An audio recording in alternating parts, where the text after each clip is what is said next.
Hey everybody, it's Jenny from GrowthMode Marketing. You're listening to Demand Gen Fix, the podcast where our team of growth moders and our guests discuss the ins and outs of demand generation and why we believe it's the key to long-term sustainable growth, especially in the HR tech industry. Hello everybody, welcome back to the Demand Gen Fix podcast from GrowthMode Marketing. We're excited to have you here today as we are going to be talking about how you should best work with an agency. So you've convinced the powers that be that your organization needs to level up your marketing and focus on long-term growth. You've hired a marketing agency that specializes in demand generation. Good job. But now it's time to build that growth engine. So you need to just sit back and let them work their magic, right? No, not exactly. Hiring an agency to build out your company's demand generation engine is the great first step that you needed to take, but it's definitely not hands-off. We're going to outline some of the mistakes that we've seen companies make working with agencies, including ours, and provide recommendations to ensure that your new relationship builds the momentum that you need to hit those revenue growth goals. I think the main thing that we would love to see when working with clients is that we have a primary contact, somebody who can really make a decision, right? This happens a lot, right? We work with these groups. They don't really have somebody who's in charge to make a decision and becomes consensus by committee, which, never works good for any decisions, right? Or even worse, sometimes one person will say yes, and then we move forward. And then 3 days later, somebody else says, oh, hold on a second. And then you have to go back and rejig stuff. That's a waste of the client's money, a waste of your company's money. I think this is an area that our clients sometimes don't understand or appreciate coming into a new agency relationship, that if you don't have a primary point of contact and a primary decision maker identified, that it's going to cause problems. Because like you said, Greg, when you're making decisions consensus by committee, or there's no clear, this is the person who makes the decision, nobody makes the decision. No one really owns this, and no one really understands the full picture. And I think this can happen oftentimes in organizations that maybe don't have an internal marketing team yet, because I feel like when there's marketing, they usually know coming in hey, you're going to be the primary point person. The other issue that this can kind of create is they may say okay, we're going to have our head of sales be the primary point person. That head of sales is I'm so busy. Can I just delegate it to this person? And then that person feels like they don't have the power to make the decisions and say yes. This creates a lot of problems for us. Specifically, work gets delayed and we have to spend a lot of time chasing down decisions and approvals. And to Greg's point, you're wasting money when that happens. Yeah, and sometimes the other person doesn't understand the full picture. Maybe it got delegated to them, but they don't understand necessarily what's the company's goals, what's the goal of the strategy, what's the ideal customer profile. They're approving things potentially that they don't really understand fully. And I think we've kind of always been in these kind of situations too, maybe as the decision maker or as the person who has been given that delegation and you don't feel comfortable making that decision. So you really have to make sure that when you do hire an agency that you have somebody in place who really can say yes or no, who really can make a decision and not feel like they need to, because even if we're not chasing down answers, if you're internally chasing down answers, it's the same thing. Work is going to get delayed and things are never going to get done. Right. And I think in some instances, it might make sense, even if, say, the head of sales was identified to be that decision maker, if they want to delegate it to someone else, rather than just telling the agency, hey, work with this person, make sure you communicate it to that person and let them know, I am giving you the power of authority here to make that decision. I want you to proceed with it. You don't have to turn around and chase me down to get that. There's a reason I'm delegating it, because I think sometimes that's kind of lost in the shuffle of saying, well, let's have someone else manage this for me. And you got to make sure that that's somebody who has time to put into this too, because like you said, the head of sales most likely does not have the time to deal with every single issue that comes up and to review every different marketing piece that comes along. So somebody who has the time and the authority is the right kind of person to put in place. I would highly recommend determine up front before the relationship even starts, like who is the primary contact person, who will be the ultimate decision maker or approver on the things that are developed by the agency, and also make sure that this person has the bandwidth to own this and that they can make this a priority. Yeah, and that leads into sort of the next thing we run into. Because everybody's busy, you don't make the marketing a priority. Every company has good intentions when they hire a new agency, right? And you think, oh, it's going to be great. We're going to get all these things done. We're going to build our brand and build our footprint and et cetera, right? But it's easy to let things slide when you're busy doing your other job, right? Especially if you're a VP of sales or something like that. It's like, obviously you need to be focused on that. So everybody gets busy. We get it. We can't move without your help, right? Yeah, we totally get that clients are busy, but don't assume your agency team has you covered, because while we try to do everything that we can to make it easy for you to manage, we can only do so much. And the problem that it creates when you're not available is we often cannot move forward without client input or approvals. So I can't tell you how many times we're chugging along, we're doing everything we can to move work forward. And then it gets to we need the client to review and approve this or give feedback before we can move to the next step. And it's crickets. One day turns to 2, turns to a week, turns to 3 weeks, turns to a month. A lot of time sometimes passes, and that's to the detriment of the client, because the sooner we can get projects moving forward and wrap them up and get that content and those programs up and running, the better for your organization. Everybody has a back burner list, right? I mean, you have all the things that you need to get done in a day. And then a lot of times, especially if you don't have a marketing department in your organization, marketing becomes part of that back burner list. So we definitely recommend setting time aside for this, block off time on your schedule for marketing, for responding to your agency, maybe having a set meeting or something like that, and let them know what is the best way to get a hold of you. Is it email? Is it a phone call? Is it text? Everybody communicates differently. So if you're going to respond better to a text, an agency is going to be perfectly happy to work that way with you, as long as we can get things going and move things along. And then also let them know if it's okay to be kind of pushy, because we're happy to be pushy. We're happy to be reaching out to you every single day if that's okay with you. But if that's going to get on your nerves and it's just going to make things hold up even more, then we need to know that too. So just be really open and honest about how you want to communicate, how often, how much you want that back and forth to happen. One of the things that we started doing, because this is a common problem, regardless of which agency you work with, that people are really busy. And unless you're a large organization that has someone truly dedicated to helping move projects forward, it's very common to have the marketing pieces get lost in the shuffle of trying to manage the 500 other things you've got on your plate in any given day, right? Sometimes I think time passes without realizing how much time has passed, or that you've missed deadlines that the agency set for you. So one of the things that we started doing with our clients, where we have monthly support contracts and we're continually pumping out work, is to send them a weekly overview that says, here's what's been accomplished. Here's what's on the agenda to complete this week.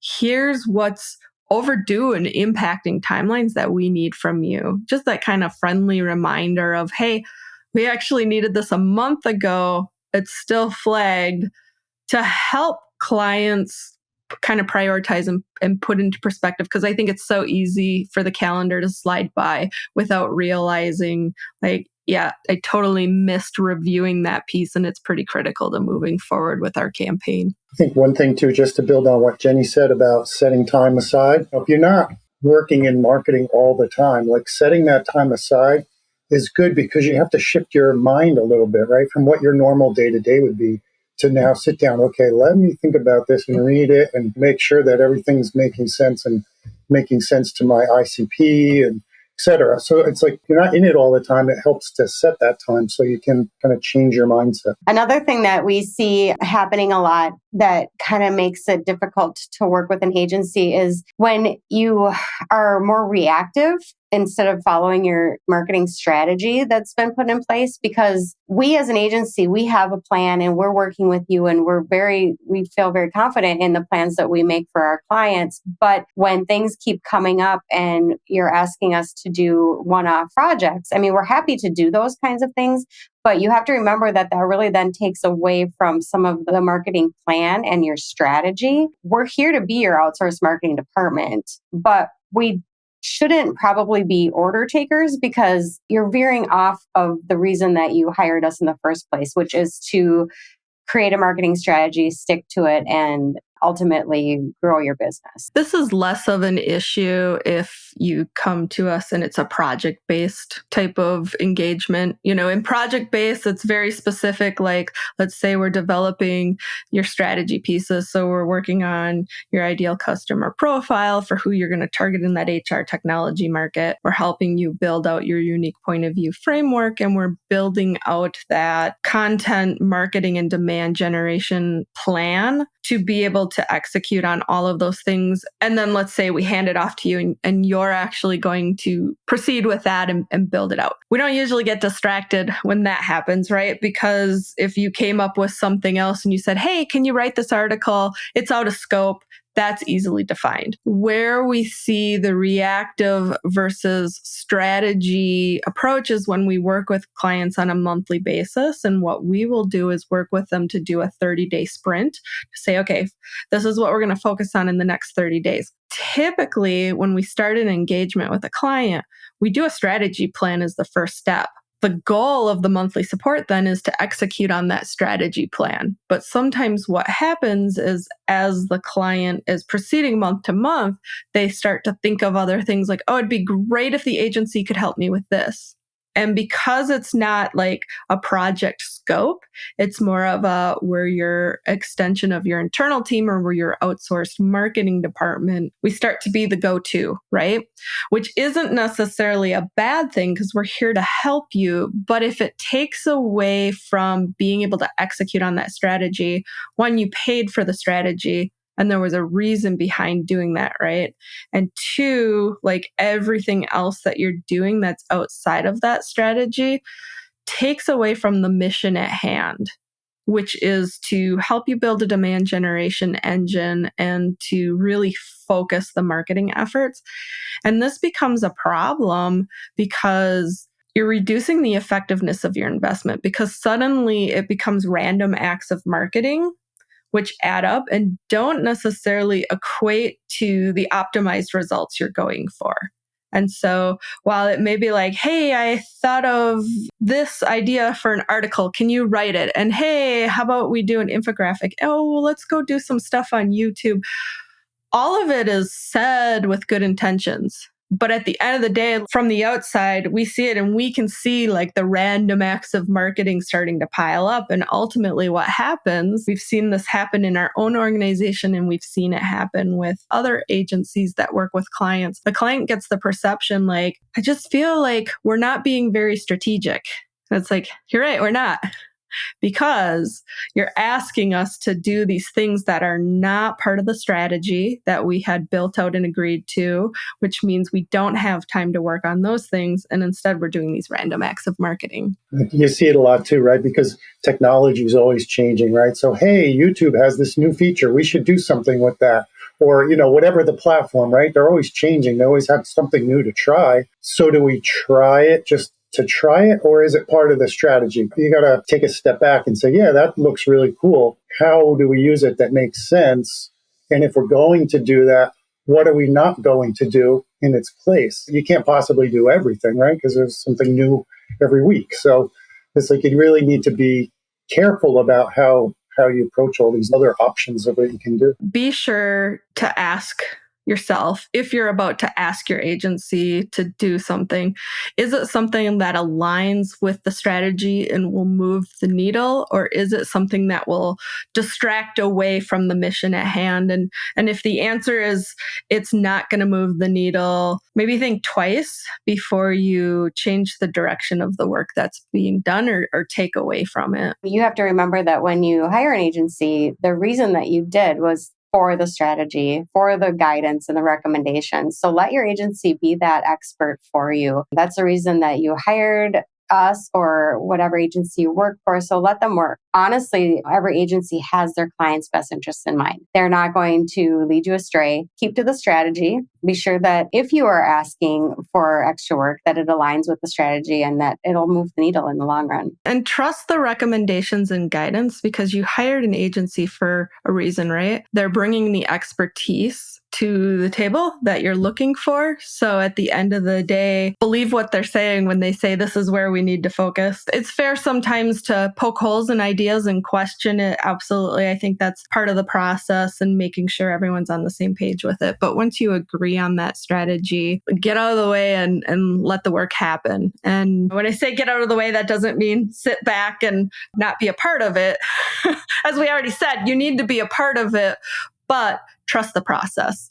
Trusting the process and being patient, that really is important as far as working with an agency, because you might not see immediate results when an agency has come up with a strategy for you. Especially with demand generation, it takes a while for it to ramp up. When you don't want to focus on building that because you're not seeing results immediately, that makes it hard for an agency to really put a strategy together. Your sales pipeline might be healthy right now, but you need to think about the future and what's coming up down the pipeline. So trust that and be patient and think about the future. I think there are absolutely the companies that are like, but we need leads now. This is where we need to focus. But I think what we often see sometimes, honestly, this is a great spot to be in, is organizations that are like, we've got a healthy pipeline. Our salespeople are busy. We can't handle more leads right now. And so the pushback becomes, we know we built the strategy. We know we agreed to the strategy, but we don't need to focus on building out our demand engine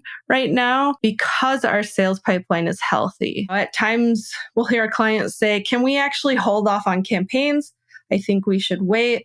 Let's prioritize other things for now. The problem with that is that building out demand in the market for your company and your technology takes time. And the goal is to build an audience. And quite frankly, that doesn't happen overnight. Leads are not going to immediately come flooding in the door. In full transparency, it takes 6 to 18 months for your demand generation engine to really make an impact. So it's short-sighted to say our lead pipeline is full. We can't handle leads right now. Dear Lord, I wish it worked that way, that you turned on everything and the leads just start pouring in. I know very few organizations that have had that type of experience. It takes time. And really, the very best time to start building out your demand generation engine is when you're in the position to say, our pipeline is full, we don't need more leads. I always think of it like if you're building a campfire, right? You start with the little twigs in the beginning and then you build up more and more. And that's kind of the way the demand gen works. So if your leads are already up here, then you start your demand gen fire, right? And then that'll start to take over and then they'll just work together. But then you have to keep putting logs on the fire once you get that campfire going. Another issue that we see commonly is focusing on quantity over quality. I think it is natural for there to be a dip in the numbers as you make the transition from lead generation to demand generation, especially if you are refocusing your audience and trying to attract more of your ideal customer profile. Maybe you're creating content to target a higher level decision maker. If you're making changes, you can't expect that there's not going to be some level of change temporarily in the results that you're seeing, right? You're doing all of these things with the intent that you're ultimately going to drive higher quality leads, and it's going to be a catalyst for high growth for your HR tech company. However, if you're like moving, for example, from a model of marketing qualified leads to a much higher quality threshold for those leads to go to sales, where they have to demonstrate real buying intent, you're not going to get as many leads. And that is not necessarily a bad thing, but I think it's really easy to kind of get wrapped around the axle with the numbers, because if you're watching the numbers, there's probably this moment of panic of, oh my God, we went from 200 leads a month to nothing. We stopped our lead generation programs. That was what was bringing things in the door. How are we going to get through this? I think there needs to be a balance as you make the transition. Like, don't just shut off one when you start the other until the demand gen is starting to perform. But you are going to see a drop, and that is normal and it's temporary. And at the end of the day, if you know what to focus on, I think you can put better perspective around it and not be so reactive and panicked over the potential drop in the numbers. I mean, that's part of the problem with looking at year over year. If you're changing your plan from one year to the next and doing something totally different, and you go, well, how did we do last year? It doesn't really equate. It's like, I just got a brand new, I didn't personally, but I just got a brand new electric car. Okay, so how's my gas bill this year versus last year? It doesn't make any sense. You're changing the vehicle that you're using or the methods that you're using. So it comes back to patience again. We talk about it all the time, but you have to expect that this change will temporarily impact the metrics, and you have to have the patience to give the program time to get traction and start delivering results. I think also a lot of times what we see is that the numbers do dip a little bit. So maybe your website traffic is down compared to what it was before, right? Because you're not like trying to jam all these people to your website that aren't going to buy from you, but you still get them to your website with your ads and whatever. But then you do a demand gen campaign and that starts getting some traction. And all of a sudden you're getting much better high quality leads. They're not as many, but they're higher quality, and they're easier to turn into sales because they've already done all their homework. They've done their research. They know who you are. Random number. We got 100 leads last year, and this year we got 10, but we got 9 that actually bought this year and 9 that bought last year. So with less effort, we're making more sales out of it. Quality should always be prioritized. I mean, yes, you still want to get quantity of leads, but if you put the quantity over the quality, that's where the issues start to happen. When you look at metrics, like, don't get hung up on vanity metrics, because quite frankly, if traffic were down on your website, but you are starting to get better quality leads coming in the door, I mean, longer term, you're going to have shorter sales cycles and better close rates. And this is a win. Ultimately, it's a true measurement of success to have better quality leads with a higher close rate than it is to have a ton of leads that don't ever go anywhere, because there's a lot of time and energy and resources that are spent by organizations chasing after leads that actually aren't in market to buy right now. We've covered a lot of really good topics here about working with an agency. You're making a big investment when you are deciding to work with an agency to build out a demand generation engine. But you have to be a good partner too to make it really work. Be sure that you make it a priority. You've hired experts. Work closely with them, trust them, align with them. That's how you'll achieve the best results. And if you're looking for a partner to help you build out or expand your demand generation engine, GrowthMode Marketing is here for you. Thanks for joining us on the Demand Gen Fix, a podcast for HR tech marketers, brought to you by GrowthMode Marketing. We sure hope you enjoyed it. Don't forget to subscribe for more perspectives on demand generation and B2B marketing strategies. Plus, give us a like. Tell your friends. We'll see you next time.